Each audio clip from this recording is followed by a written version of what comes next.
Bab 371. Qin Feng sudah mati. Apa? Mendengar ini. Di dalam tungku penciptaan, wajah Hong Jiutian dan Hong Sui Jiao berubah dengan liar.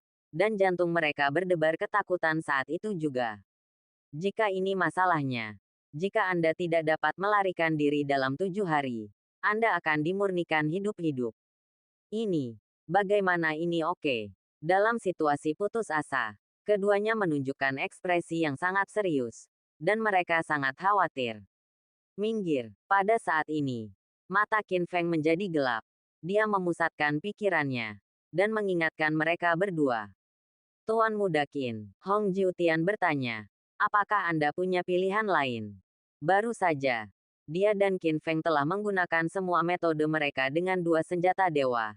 Yaitu pedang pembunuh naga dan tombak dewa yang mengejutkan. Namun mereka masih bisa melakukannya. Jangan hancurkan tungku penciptaan ini. Kompor ini sepertinya sudah kuno. Sekarang setelah semuanya terjadi, apalagi yang bisa dilakukan? Kekuatan magis dari buku surgawi. Qin Feng mengerutkan kening dan berkata, saya telah mempelajari kekuatan magis dari buku surgawi tanpa kata sebelumnya. Meskipun saya tidak tahu hasilnya, saya bisa mencobanya. Petik 2. Mendengar ini, Hong Jiutian dan Hong Sui Jiao mereka semua bersemangat. Semua orang tahu kekuatan buku surgawi tanpa kata, yang merupakan harta tertinggi di dunia seni bela diri yang diturunkan dari zaman kuno. Bahkan di dunia seni bela diri kuno yang dikenal sebagai sumber seni bela diri Daxia, tidak ada yang bisa menggunakan kekuatan magis kitab surga. Jadi mungkin masih ada secercah harapan. Jadi, keduanya dengan cepat mundur dan berdiri di belakang Qin Feng. Dan momentum Qin Feng telah mencapai puncaknya. Dan dia menggunakan kekuatan magisnya di tempat. Mata emas langit api. Saat berikutnya, jauh di dalam mata Qin Feng, 2 percikan emas seukuran kuku tiba-tiba muncul. Segera, kekuatannya tiba-tiba meningkat. Boom! Segera setelah itu, 2 pilar api yang menakutkan menyembur dari mata Qin Feng. Seluruh tungku penciptaan langsung berubah menjadi kawah gunung berapi. Dan gelombang panasnya mencekik. Hong Jiutian dan Hong Sui Jiao juga merasakan kesulitan bernapas pada saat yang sama. Dan kulit mereka yang terbuka juga merasakan sensasi kesemutan yang mengkhawatirkan. Berada begitu jauh sungguh tak tertahankan. Itu memang kekuatan magis dari kitab surgawi. Di tengah ombak yang bergolak, 2 pilar api menghantam dinding tungku penciptaan dengan keras.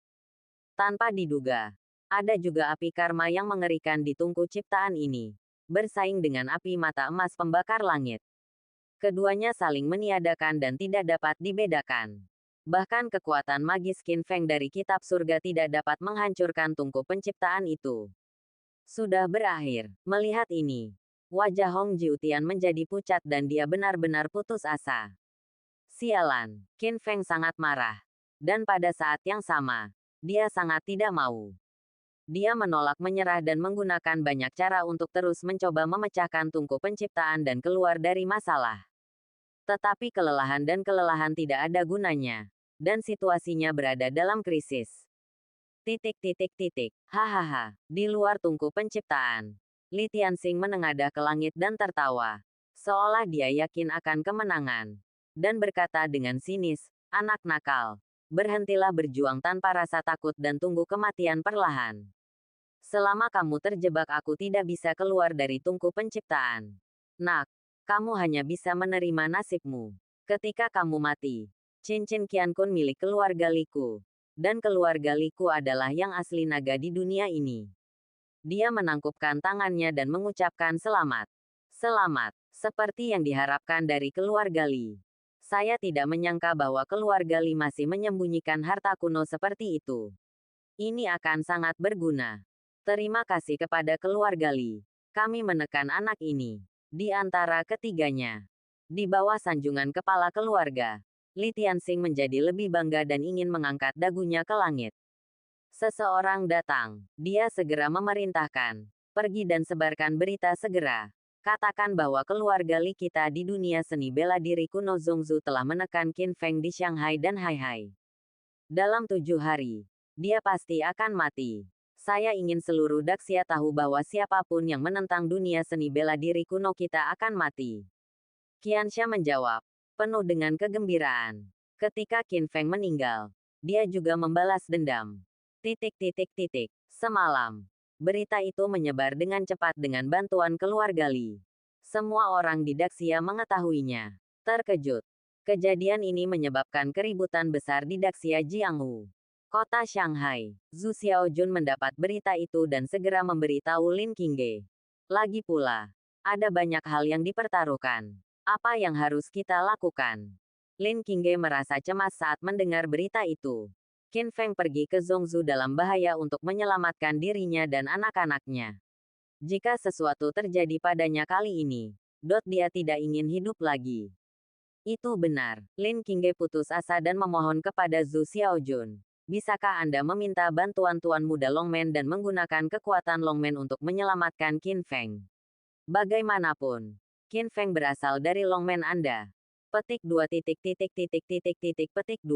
Zhu Xiaojun tiba-tiba berada dalam dilema. Kalau dipikir-pikir, Lin Qingge hanya tahu bahwa Qin Feng berasal dari Longmen. Tapi dia tidak tahu bahwa dia sebenarnya adalah Tuan Muda Longmen. Aku khawatir ini sulit, Zhu Xiaojun berkata dengan sedih. Kepala dari 4 keluarga besar seni bela diri kuno semuanya adalah Raja Bela Diri dari surga ketiga.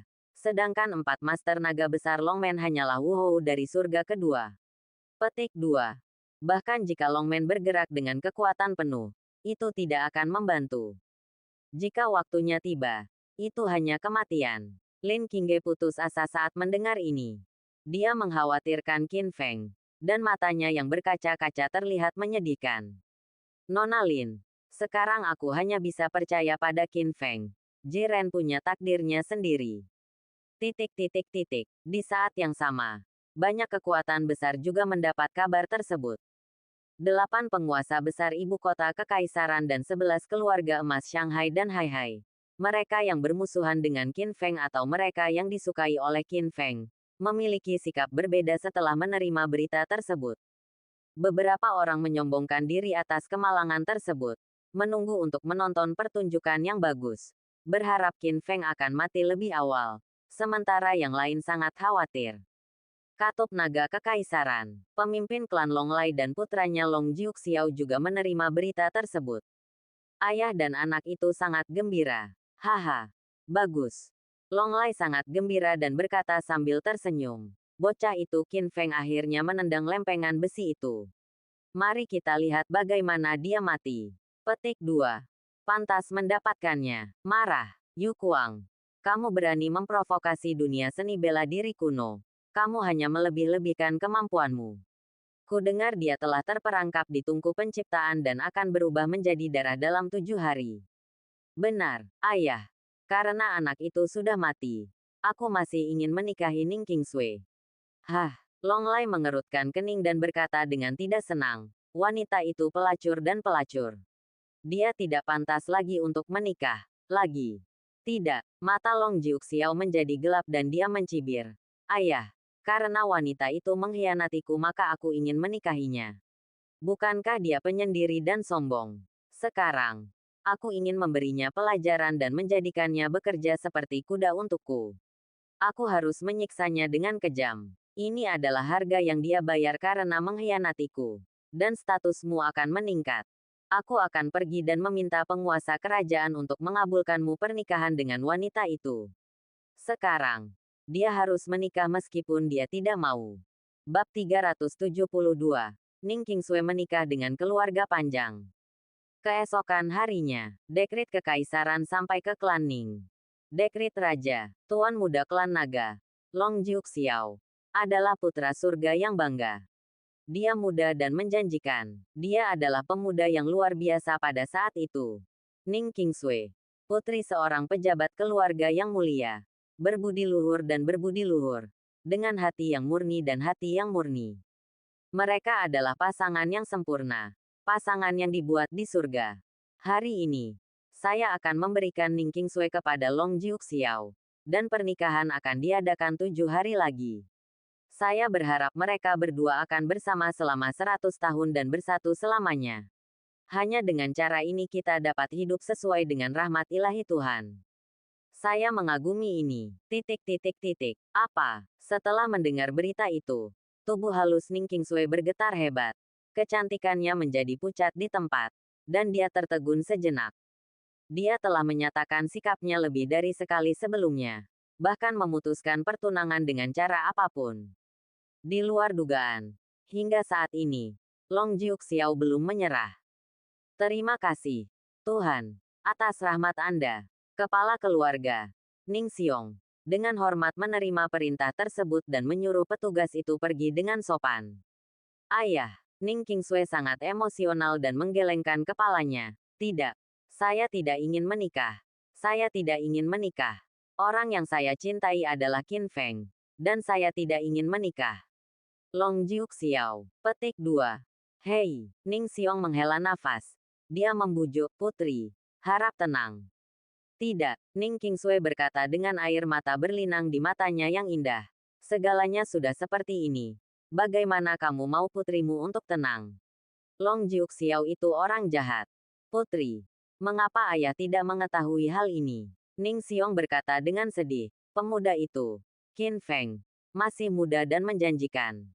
Ayah juga sangat menyukainya. Bukankah dia mendukungmu sebelumnya? Membuat marah dunia seni bela diri kuno. Keluarga Li akan membunuhnya. Tidak peduli seberapa bagus dia tidak akan pernah selamat. Petik 2 titik titik titik petik 2. Kalau begitu aku tidak akan menikah. Ning Qingsui berkata sambil menangis. Aku adalah orang Qin Feng dalam hidup, dan hantu Qin Feng dalam kematian. Aku tidak akan menyerah sebelum masalah ini mencapai langkah terakhir. Bahkan jika dia mati, aku akan tetap menjadi janda baginya selama sisa hidupku. Kamu, Ning Xiong tiba-tiba menjadi cemas dan dengan cepat mencoba membujuknya. Putri, kamu bingung. Lihat apa ini. Ini bukan lagi pertanyaan apakah kamu ingin menikah atau tidak. Biarkan kamu menikah dengan keluarga panjang. Ini adalah keputusan raja. Kamu berani menolak keputusan itu dan mempertaruhkan nyawamu. Petik 2 titik titik titik petik 2. Ning Qingsui menangis sedih. Tapi dia tidak bisa. Mau tak mau dia merasa marah. Dia tersedak dan berkata, pasti Long Jiuxiao. Pasti keluarga panjang yang pergi untuk mengatakan sesuatu kepada raja. Mengapa mereka seperti ini? Ayah tahu, Ning Xiong berkata. Tetapi Qin Feng ditakdirkan untuk mati. Dan saya baru saja mendapat kabar bahwa keluarga panjang telah mencari berita tentang reruntuhan Kunlun selama ini. Dan sepertinya ada kemajuan. Bahwa Long Jiuxiao telah ditangkap. Sebuah sekte tertentu di reruntuhan Kunlun tertarik padanya dan akan menerimanya sebagai murid. Di masa depan, dia akan menjadi lebih makmur. Ayah tahu kamu tidak suka dia. Tapi lenganmu tidak bisa menekan kakimu. Kita tidak bisa melawan keluarga panjang lagi. Aku telah berbuat salah padamu. Petik 2. Aku tidak akan mendengarkan. Mata Ning Qingsui yang berkaca-kaca bersinar dengan tekad. Tidak peduli seberapa kuat keluarga panjang. Tidak peduli seberapa kuat rajanya. Jika kamu tidak menikah, kamu tidak akan menikah. Aku lebih suka mati daripada menyerah. Kamu, setelah mendengar ini, Ning Xiong juga marah untuk beberapa saat. Tidak masuk akal. Kenapa kamu begitu bodoh? Apakah kamu ingin membunuh ratusan anggota keluarga Ningku karena kekeras kepalaanmu? Diubah. Ning Qingsui menatap ayahnya dengan kaget. Seolah dia tidak percaya ayahnya akan mengatakan hal seperti itu. Pada saat ini, dia sangat emosional sehingga dia tidak dapat mendengarkan apapun. Jadi dia berbalik dan pergi begitu saja. Berhenti. Wajah Ning Xiong menjadi gelap dan dia bertanya dengan tegas. Mau kemana? Aku akan ke Zhongzhou. Aku akan menyelamatkan Qin Feng. Jangan pernah berpikir tentang itu. Wajah Ning Xiong menjadi dingin dan dia langsung berteriak. Kemarilah. Turunkan wanita tertua. Taruh dia di ruang rahasia. Dan jaga dia dengan ketat. Dia harus menikah dengan yang itu. Keluarga panjang. Iya, sekelompok penjaga keluarga Ning berkata dia dan para tetua pergi bersama. Dengan cepat menangkap Ning Qingsui. Dan membawanya ke ruang rahasia terlepas dari tangisan dan perjuangannya. Hei, Ning Xiong menutup matanya dan menghela nafas. Putri, jangan salahkan ayah. Ayah melakukan ini untuk keluarga Ning. Petik 2. Dia terus mengetuk pintu besi. Tetapi penjaga di luar tidak peduli. Pada akhirnya, dia hanya bisa duduk lemah di depan pintu. Wajahnya yang cantik penuh air mata. Qin Feng, berjanjilah padaku bahwa kamu akan menyelamatkan hari ini. Jika kamu benar-benar tidak dapat lolos dari bencana ini, jangan khawatir. Aku tidak akan pernah menikahi Long Jiuxiao. Keluarga panjang, hanya bisa mendapatkan tubuhku. 7 hari berlalu dalam sekejap. Zhongzhou, keluarga Guhuli. Di dalam tungku penciptaan, suhunya sangat panas. Nyala apinya sangat dahsyat hingga bajanya akan meleleh. Hong Jiutian dan Hong Suejiao kelelahan dan sekarat. Fakta bahwa mereka dapat bertahan hingga hari ini tanpa hancur oleh panas yang ekstrim ini semua karena mereka berdua menggunakan kekuatan internal mereka sendiri untuk menahan panas yang mematikan. Namun sekarang, tidak banyak energi internal yang tersisa di kedua tubuh.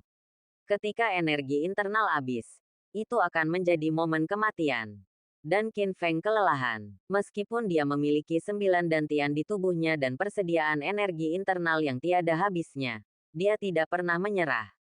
Dia terus menyerang dengan harapan dapat menghancurkan tungku penciptaan. Tetapi energi internalnya hampir habis. Tepat di depan mata mereka, mereka bertiga akan mati di tungku penciptaan ini. Hahaha, Li Tianxing tertawa nakal. Sangat bangga. Hampir tidak ada pergerakan di tungku penciptaan ini sepanjang siang dan malam. Terlihat bahwa mereka telah kehabisan tenaga dan bahkan tidak bisa bergerak. Jadilah halus. Suara itu berkata begitu jatuh. Anggota keluarga Li di sekitarnya semua bersemangat, menari dan bahkan bersorak.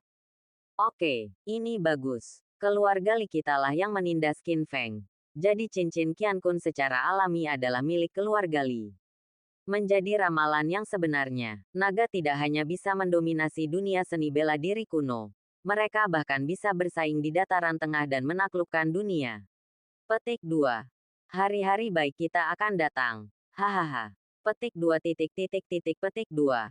Keluarga Li membesarkan mereka lengan dan berteriak dengan bangga. Terutama Li Qianxia, yang lengannya dipotong oleh Qin Feng. Bahkan lebih bersemangat dan tidak bisa berkata-kata. Redakan amarahmu. Ketika Qin Feng meninggal, balas dendamnya yang besar terbalas. Di dalam tungku penciptaan, Qin Feng juga mengalami dilema yang belum pernah terjadi sebelumnya. Dia terjatuh ke tanah. Wajahnya pucat, bibirnya pecah-pecah, dan matanya penuh keputusasaan. Kali ini, dialah yang melukai Hong Suejiao, Hong Jiutian, dan menyeret keluarga Hong. Namun, dia masih merasa tidak rela dan menyesal di dalam hatinya. Karena dia masih gagal menyelamatkan Qingge dan kedua anaknya di dalam perutnya. Serta ibu dan saudara perempuannya belum ditemukan. Dengan cara ini, Anda tidak bisa mati dengan tenang. Pada saat kritis, tiba-tiba, suara wanita yang galak terdengar di kejauhan. Seperti guntur dari langit. Kalian semut, segera lepaskan Qin Feng. Petik 2, bab 373. Wanita misterius itu sekuat peri. Suara wanita itu memiliki nada memerintah yang tersirat, seperti suara dari surga. Apa? Mendengar suara tiba-tiba ini, Li Tianxing dan ketiga kepala keluarga semuanya menunjukkan ekspresi terkejut. WHO, mungkinkah pada saat kritis ini, bantuan akan datang? Hoa, hoa, hoa. Petik 2, hah. Di dalam tungku penciptaan, Qin Feng yang lemah membuka matanya dengan susah payah setelah mendengar suara itu. Dan dia juga bingung. Suara ini terdengar seperti suara wanita. Dan sangat aneh. Siapa itu? Saat berikutnya, di mata semua penonton yang ragu, sosok berkabut berpakaian putih dan tertutup salju. Dengan rambut hitam seperti air terjun, terbang. Wanita itu mengenakan kerudung putih, menutupi wajahnya. Tapi sepasang mata yang indah.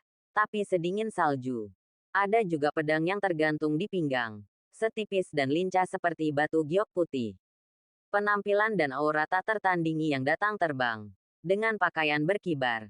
Dan temperamen keluar dari dunia. Seolah-olah itu adalah kejutan mendadak dari dunia tersembunyi. Haha, ketika Li Tianxing melihat wanita ini, bukannya takut. Dia malah tertawa liar, arogan, dan mengejeknya. Saya berani datang untuk menyelamatkan orang pada saat ini. Saya pikir saya adalah semacam master. Ternyata dia hanya seorang gadis.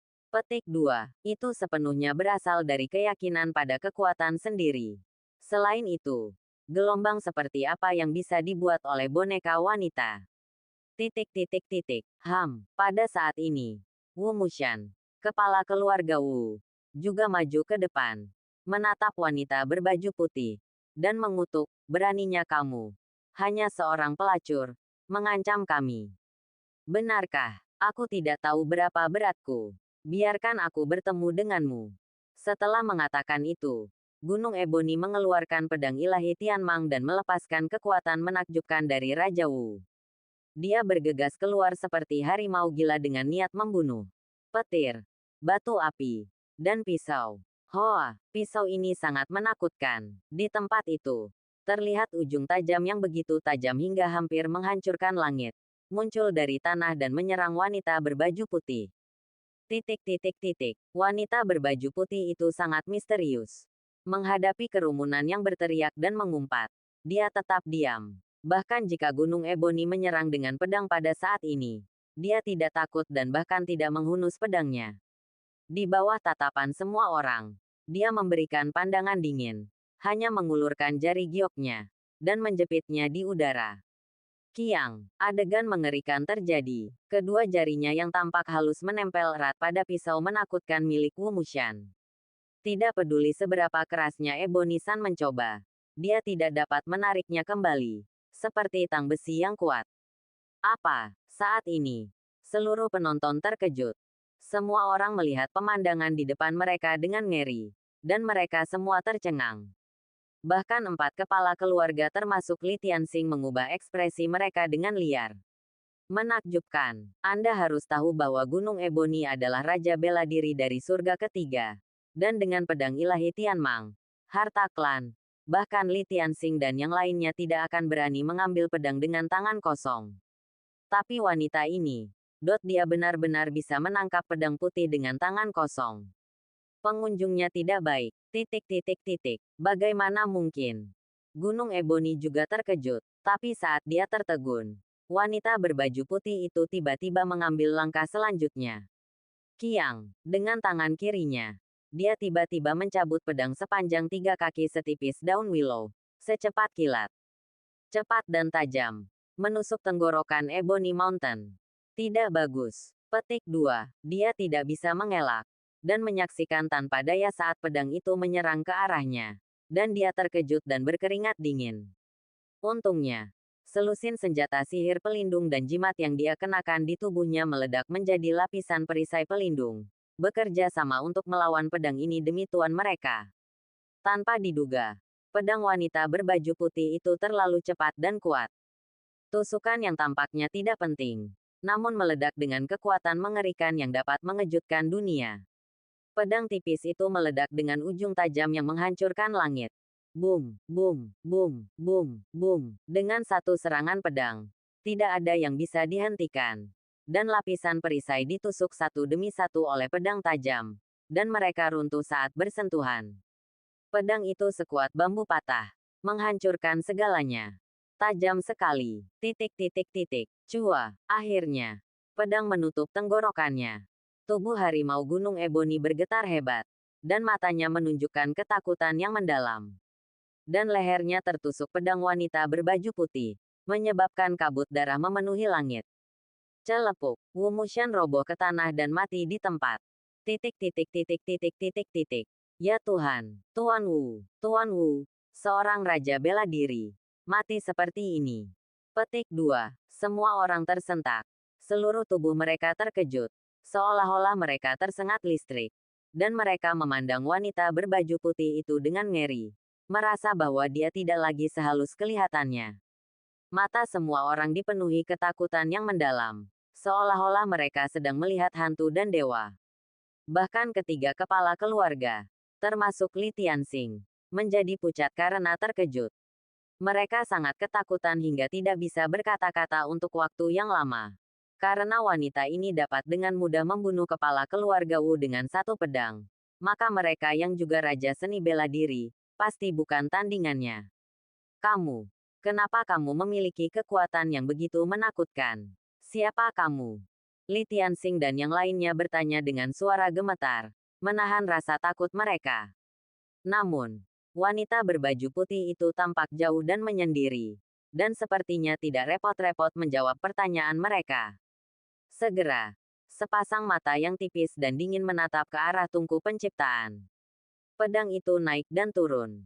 Hoa, dalam sekejap, cahaya dingin setinggi 1000 kaki yang hampir menembus ruang meledak di udara. Energi pedang menyebar ke seluruh negeri, seperti kilatan kecantikan muda, menebas dinding tungku. Di saat yang sama, pedang yang mengejutkan itu menembakkan cahaya dingin yang tajam ke segala arah. Mata semua orang hampir tertusuk. Ah, ya Tuhan, sungguh mempesona. Mataku. Ah, di bawah cahaya yang tajam, semua anggota keluarga Li yang hadir menutup mata mereka dan melolong kesakitan. Bahkan Li Tianxing dan kedua kepala keluarga terkejut, dan bulu-bulu di sekujur tubuh mereka langsung berdiri. Setelah pengalaman seumur hidup dan kultivasi tingkat lanjut, mereka benar-benar merasa terancam kematian. Ini mengerikan. Dan tungku penciptaan itu adalah harta karun Tao yang diturunkan dari zaman kuno, dan tidak dapat dihancurkan.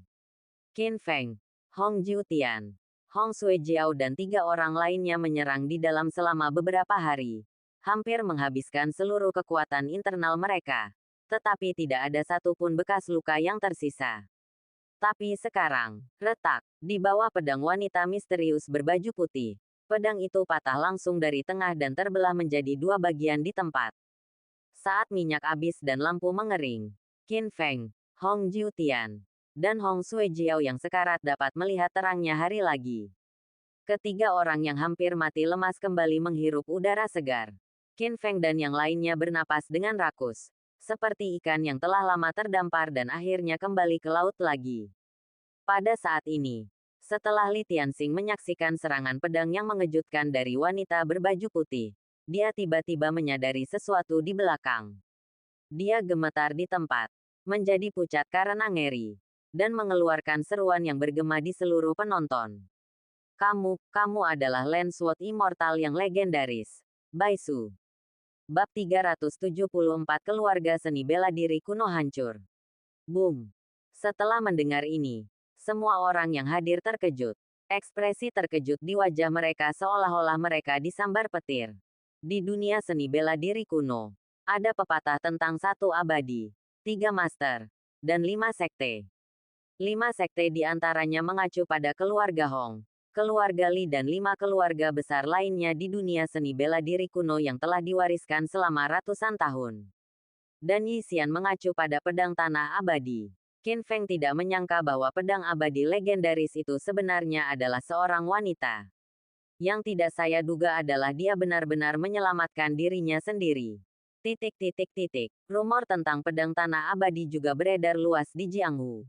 Rumor mengatakan bahwa pemahamannya tentang ilmu pedang telah mencapai tingkat yang luar biasa dan merupakan yang terbaik di dunia puncak wilayah Gritsia. Dia pernah mengalahkan kerajaan iblis terbesar di Daxia dengan 1 orang dan 1 pedang, membunuh Raja Iblis, ratusan jenderal iblis, dan 100.000 tentara iblis dalam 1 malam. Bunuh sampai ladang dipenuhi mayat dan langit gelap. Suatu ketika, gerbang kerajaan Xia besar hilang, dan pemimpin negara musuh berbaris secara langsung. Melihat jutaan tentara yang kuat, dia hendak menghancurkan kota dengan kuku besi. Tetapi tiba-tiba sebuah pedang datang selatan dan jatuh dari langit. Pemilik pedang itu tidak lain adalah pedang tanah abadi. Dia baru saja mengaktifkan pikiran spiritualnya. Dan ribuan mil jauhnya, dia membunuh pemimpin negara musuh dengan pedang terbang, sehingga menentukan hasil perang. Masih banyak lagi perbuatan legendaris tentang dirinya. Namun 2 peristiwa mengejutkan ini telah menjadikannya legenda abadi di dunia seni bela diri. Di dunia seni bela diri kuno, dalam hal status dan reputasi, dia jauh di atas 5 keluarga besar. Namun, dia juga terlalu misterius. Orang-orang hanya mendengar rumor, tapi tidak ada yang pernah melihatnya dengan mata kepala sendiri. Karena semua orang yang melihatnya sudah mati. Oleh karena itu, Ini adalah pertama kalinya dia melihat Li Tianxing dan 3 kepala keluarga bangsawan lainnya. Mereka bahkan tidak menyadarinya pada awalnya. Tapi sekarang, setelah dia melepaskan pedang yang mengejutkan itu, Li Tianxing tiba-tiba menyadari bahwa nama yang menakutkan ini muncul di benaknya. Hanya dia, hanya Lancelot Immortal misterius yang bisa menggunakan pedang setajam dan terhebat itu. Bai Su, dia membunuh Wu Mushan dengan satu pedang. Itu terlalu menakutkan. Di tengah tatapan ngeri semua orang, Bai Su menatap semua orang dengan sepasang mata dingin. Mata itu begitu indah hingga mencengangkan, tapi juga sangat dingin. Aku ingin membawa Qin Feng pergi. Siapapun yang menghentikanku akan mati. Bai Su berkata dengan dingin. Tidak, Li Tianxing pulih dari keterkejutannya. Dan kemudian menjadi marah lagi. Dia akhirnya ingin membunuh Qin Feng. Tetapi sekarang Qin Feng sedang sekarat dan tidak dapat melawan. Dia tidak mau melepaskan kesempatan itu. Dia maju selangkah dan menatapnya dengan sepasang mata tegas. Bai Su, bahkan jika kamu adalah pendekar pedang darat, kami tidak takut padamu. Dalam hal tingkat kultivasi, kami semua adalah raja bela diri. Pedang cukup cepat, itu saja. Sekarang, ketiga raja bela diri kita menyerang bersama lagi. Hasilnya belum pasti. Setelah mengatakan itu, Li Tianxing kembali menatap Pei Gang dan Nalan Xiong dan berkata, wanita ini tidak ada yang perlu ditakutkan. Kita tidak punya kesempatan sama sekali. Qin Feng harus mati. Kalau tidak, ketika anak ini mendapatkan kembali kekuatannya, dia akan kembali untuk membalas dendam suatu hari nanti. Kita harus menghancurkannya dan menghindari masalah di masa depan. Oke, tanda seru. Pada saat ini, Pei Gang dan Nalan Xiong juga memiliki niat kejam di mata mereka. Berencana untuk melawan Bai Su sampai mati. Meski wanita ini memang sangat kuat, namun jika mereka bisa membunuhnya, maka mereka bertiga pasti akan menjadi terkenal. Akibatnya, mereka bertiga mengorbankan harta klan mereka sendiri dan berencana bertarung sampai akhir. Bai Su mendengus dingin dan berkata dengan dingin, Raja Wu. Aku bukan lagi raja. Hukum langit itu seperti bumi. Begitu dia selesai berbicara, pemandangan mengerikan terjadi. Boom, di atas kepalanya.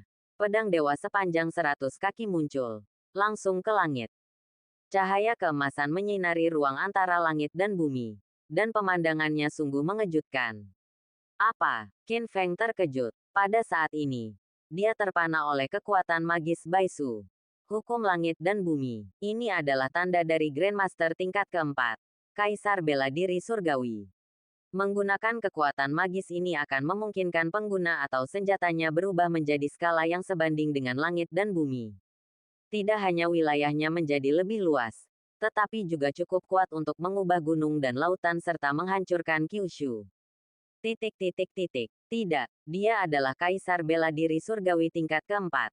Ekspresi Li Tianxing berubah ketakutan. Jika wanita ini masih Raja Wu, maka mereka bertiga mungkin bisa bertarung jika mengelilinginya. Tanpa diduga, dia telah menjadi kaisar bela diri. Dengan cara ini, apalagi mereka bertiga, bahkan 10 raja bela diri lagi mungkin tidak bisa menandingi wanita ini. Pei Gang dan Nalan Xiong juga kaget. Pada saat ini, wajah mereka pucat dan gemetar. Hanya rasa takut yang tak ada habisnya yang tersisa di hati mereka. Dia tidak lagi memiliki keinginan untuk melawannya, dan bahkan ingin meminta belas kasihan. Tapi, sudah terlambat. Hoa, aku melihat pedang dewa sepanjang 100 kaki, memegang kekuatan surga, membuat sapuan mengerikan di tengah ujung jari Bai Su. Boom, saat berikutnya, puncak bukit tempat keluarga Li berada diratakan dengan tanah oleh pedang itu. Anggota keluarga Li yang tak terhitung jumlahnya meninggal tanpa tubuh utuh dan tidak ada abu yang tersisa. Ups, 3 raja bela diri. Li Tianxing, Pei Gang dan Nalan Xiong, bahkan lebih ketakutan. Tanpa mengucapkan sepatah kata pun, mereka berbalik dan lari. Tapi pedang itu lebih cepat. Hoa, hoa, hoa. Di dalam petir dan batu api, 3 orang yang tidak sempat melarikan diri langsung dipenggal oleh pedang dewa emas di udara. Mati dengan mata terbuka. Di kejauhan, Qin Feng, Hong Jiutian, Dan Hong Sui Jiao terkejut saat menyaksikan pemandangan ini. Keringat dingin juga mengalir di wajah Qin Feng, dan hatinya dipenuhi gelombang. Dia telah lama mendengar bahwa masih ada kaisar bela diri surgawi tingkat 4 di dunia ini. Mereka dapat menggunakan keajaiban langit dan bumi untuk meletus dengan kekuatan yang sangat dekat dengan kekuatan para dewa. Ubah tanganmu menjadi awan. Ubah tanganmu menjadi hujan. Mereka bahkan bisa menyapu Kyushu dan menghancurkan gunung dan sungai dengan mudah. Namun selama ini, keberadaan kaisar bela diri surgawi keempat seperti sebuah legenda. Saat saya melihatnya hari ini, kekuatan luar biasa tersebut sungguh mencengangkan. Seperti kekuatan surga. Manusia hanya bisa gemetar dan menundukkan kepala. Setelah disapu oleh pedang, seluruh puncak gunung menjadi rata sepenuhnya. Berantakan. Mayat di mana-mana. Pemandangannya terlalu mengerikan untuk dilihat. Semua anggota keluarga Li tewas. Dan bahkan 3 raja bela diri yang hebat. Li Tianxing, Pei Gang, dan Nalan Xiong, tewas dalam petir dan batu api. Seluruh pola dunia seni bela diri kuno akan mengalami perubahan yang mengejutkan. Tendang, tendang, tendang. Tiba-tiba, Bai Sulian bergerak ringan ke arah Qin Feng. Matanya tak terduga. Terima kasih banyak, pedang abadi, karena telah membantuku. Qin Feng kagum dan segera berkata, kamu menyelamatkan hidupku. Kamu adalah kebaikan yang besar. Aku akan mengingatnya di hatiku. Tapi, kami tidak melakukannya. Aku tidak mengenal satu sama lain sebelumnya. Mengapa kamu menyelamatkanku secara pribadi? Sambil berterima kasih padanya, dia juga bertanya tentang keraguan di hatinya. Tanpa diduga, saat berikutnya, Bai Su menatapnya, dengan ringan membuka bibir merahnya, dan mengatakan sesuatu yang mengejutkan. Aku berjanji pada ibumu untuk melindungimu sekali. Bab 375, ingin menikahi Bai Su. Apa? Qin Feng terkejut saat mendengar ini. Dia telah terkejut sebelumnya bahwa pedang tanah abadi Bai Su ini adalah kaisar bela diri surgawi tingkat 4 yang bermartabat. Dengan status bangsawan dan kekuatan yang menakutkan. Sebagai sosok legendaris di dunia seni bela diri, dia bahkan tidak pernah muncul dengan mudah.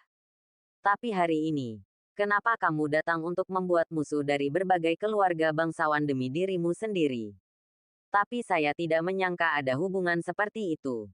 Benarkah? Setelah sadar kembali, Qin Feng bersemangat dan langsung bertanya, jadi, kamu pasti kenal ibuku? Ya, Bai Su berkata dengan tenang, ibumu Qin Ruo Huang. Saya adalah teman dekat. Dia pernah memintaku untuk menyelamatkanmu saat kamu dalam bahaya. Sekarang, aku telah memenuhi janjiku. Qin Feng sangat gembira dan mengucapkan terima kasih lagi. Fan. Di saat yang sama, ia langsung menanyakan kabar tentang ibunya. Karena kamu dan ibuku berteman.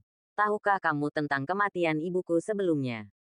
Keluarga Du di Shanghai mengaku pernah bersatu dengan Jepang untuk mendesain dan bunuh dia. Tapi kemudian, tubuhnya menghilang lagi. Dikatakan bahwa tubuhnya dibawa ke reruntuhan Kunlun negeri dongeng yang legendaris. Ibumu belum mati. Kata-kata yang mengejutkan. Boom! Pada saat ini, tubuh harimau Qin Feng bergetar. Dia sangat terkejut, dan jantungnya melonjak. Sebelumnya, menurut petunjuk dari keluarga Du, banyak orang bahkan melihat ibu mereka meninggal dengan mata kepala sendiri. Belakangan, jenazah tersebut dibawa pergi oleh orang-orang yang diduga berasal dari reruntuhan Kunlun. Bahkan Qin Feng sendiri berpikir bahwa ibunya mungkin dalam bahaya, tetapi dia tidak menyangka. Bukankah kamu berbohong padaku? Qin Feng melihat dengan sungguh-sungguh dan bertanya dengan tergesa-gesa. Jika ibuku tidak meninggal, bukan kenal dia. Di mana kamu sekarang? Apakah itu benar-benar di reruntuhan Kunlun? Ya, Qin Feng sangat gembira. Sangat bagus. Ibunya belum mati. Dia masih hidup. Dengan cara ini, dia hanya perlu bertanya pada Bai Su bagaimana menuju ke reruntuhan Kunlun. Dan dia bisa bertemu kembali dengan ibunya. Tapi saat ini, Bai Su sepertinya telah memahami pikiran bersemangat Qin Feng. Dan berkata, jangan terlalu senang terlalu dini. Saya hanya mengatakan bahwa ibumu masih hidup. Dan saya tidak mengatakan itu dia baik-baik saja. Qin Feng tertegun. Setelah beberapa saat, dia dengan cepat bertanya, "Apa maksudmu dengan ini? Apakah ibuku memiliki kehidupan yang buruk di reruntuhan Kunlun? Apa yang dia jalani sekarang lebih buruk daripada kematian?" kata Bai Su. "Apa?" Wajah Qin Feng berubah liar. Jantungnya berdebar kencang. Dan pikirannya bingung. Apa yang terjadi? Wajahnya menjadi serius. Dan dia tidak sabar untuk bertanya. Ada apa dengan ibu? Dan di mana reruntuhan Kunlun? Saya ingin pergi ke reruntuhan Kunlun. Ke reruntuhan Kunlun. Dan lebih cepat lebih baik. Tidak, tapi siapa tahu. Bai Su menggelengkan kepalanya. Aku tidak bisa memberitahumu apa yang ibumu alami sekarang. Karena meskipun aku memberitahumu, kamu tidak memenuhi syarat untuk pergi ke reruntuhan Kunlun. Bolehkah aku melakukannya? Qin Feng bingung. Bai Su mendengus dingin dan menatap Qin Feng dengan mata dingin. Kepala dari 5 keluarga besar seni bela diri kuno dapat dengan mudah memaksamu ke dalam situasi putus asa. Apalagi monster tua di reruntuhan Kunlun. Kamu setidaknya harus mencapai Kaisar Tianwu tingkat keempat untuk mendapatkan kualifikasi itu. Kamu akan mati jika pergi. Petik 2. Kaisar Wu. Qin Feng terkejut saat mendengar permintaan ini. Alam ini adalah keberadaan yang legendaris. Jika Anda melihat seluruh Daxia, Anda tidak dapat menemukannya. Bahkan di dunia seni bela diri kuno, ada begitu banyak orang. Dan saya khawatir hanya Bai sudah satu-satunya. Ambang batas ini terlalu tinggi. Pada saat ini, Qin Feng bertanya pada dirinya sendiri. Bahkan dengan garis keturunan bangsawan reruntuhan Kunlun dan bakat langka dalam 1 abad, akan sulit untuk menjadi kaisar bela diri surgawi tingkat keempat. 10 tahun, 20 tahun, 30 tahun, atau bahkan lebih lama. Berapa lama waktu yang dibutuhkan? Dia tidak tahu. Karena itu agak tidak terbayangkan. Jika dia benar-benar tidak menjadi Kaisar Wu sampai dia berusia 70 atau 80 tahun. Tetapi pada saat itu, apakah ibunya ada atau tidak akan menjadi masalah? Kenapa? Kamu takut? Bai Su berkata dengan dingin. Jika kamu takut, sebaiknya kamu menyerah pada gagasan pergi ke reruntuhan Kunlun untuk menyelamatkan ibumu. Hidup sejahtera adalah hal yang paling penting. Aku khawatir ibumu juga berpikir begitu. Tidak, Qin Feng mengerutkan kening dan berkata dengan sumpah. Aku tahu bahwa dengan kekuatanku saat ini, aku mungkin tidak memenuhi syarat untuk memasuki reruntuhan Kunlun. Apalagi menyelamatkan ibuku. Tapi, aku tidak akan menyerah. Saya akan berusaha semaksimal mungkin dan menjadi kaisar bela diri surgawi keempat secepat mungkin. Bahkan jika saya menjadi kaisar bela diri hanya ketika saya berusia 70 atau 80 tahun. Dan bahkan jika ibu saya sudah tidak ada lagi pada saat itu, saya masih akan pergi dan bersujud di depan makamnya. Deringkan kepalamu. Reruntuhan Kunlun. Aku, Qin Feng, harus pergi. Pada saat ini, Qin Feng mengepalkan tinjunya dan mengangkat kepalanya ke langit untuk bersumpah. Kata-kata yang mendominasi dan penuh kasih sayang mengguncang dunia. Dan setiap kata seberat 1000 batu. Saat ini, Bai Su juga mengangkat alisnya. Sorot matanya sepertinya tidak lagi sedingin dulu. Tapi lebih tak terduga. Satu hal lagi, kali ini. Bai Su berkata lagi, aku berjanji pada ibumu untuk melindungimu. Tidak gratis. Dan kamu harus memberiku sesuatu sebagai imbalannya. Hadiah apa? Saat kamu memenuhi syarat untuk berdiri di puncak dunia dan bertarung melawan monster tua di reruntuhan Kunlun, kamu harus menikah denganku. Begitu pernyataan ini keluar, seluruh penonton menjadi gempar. Hong Jiutian dan Hong Suejiao tercengang saat itu juga. Qin Feng sendiri tercengang. Tahukah Anda? Bai Su ini adalah pedang tanah abadi di dunia seni bela diri kuno. Dan bisa disebut sebagai orang terkuat di dunia. Ini adalah impian banyak orang untuk menikahinya. Tidak, mampu menikahi Bai Su, Dewa Pedang Tanah, adalah sesuatu yang bahkan orang biasa tidak akan pernah berani memikirkannya. Lagi pula, dalam hal kekuatan dan identitas, mereka sangat berbeda darinya. Siapa yang berani memimpikannya penilaian berlebihan seperti itu?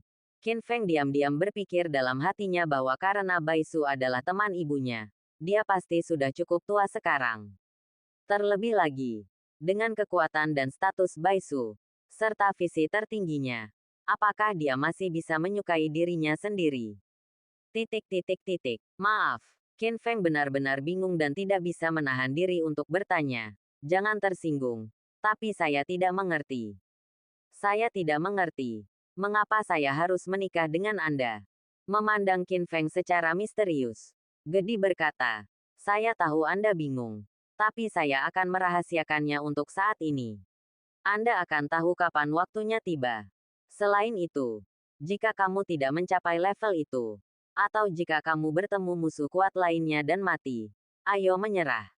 Setelah mengatakan itu, sebelum Qin Feng sempat bertanya lagi, sosok Baisu melintas dan menghilang dalam sekejap. Hanya suara murni yang melayang jauh di kehampaan yang tersisa. Anak kecil, ingat ini. Saya harap kamu tidak mengecewakan saya. Sampai jumpa lagi.